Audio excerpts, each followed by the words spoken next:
Hinihikayat tayo ng pamilya at mga kaibigan na magkaroon ng malusog na pamumuhay tulad ng tamang pagkain, ehersisyo at sapat na pahinga.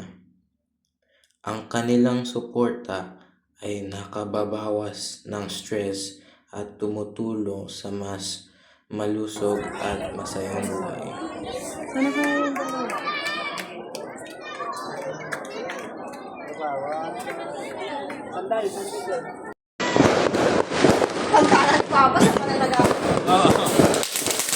Mga pamilya at kaibigan, bibigyan niya tayo ng pagmamahal, suporta at pakiramdam ng pagiging kabilang na nagpapalakas ng ating loob.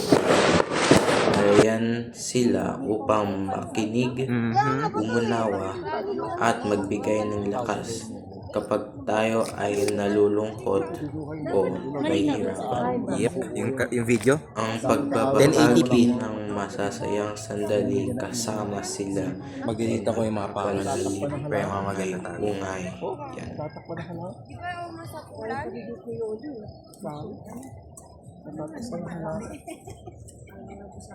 Tumitigil lang ako bago mag 1 minute.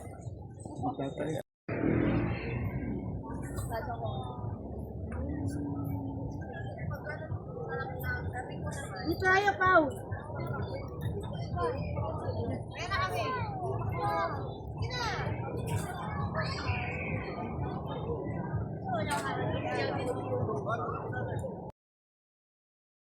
Ayan.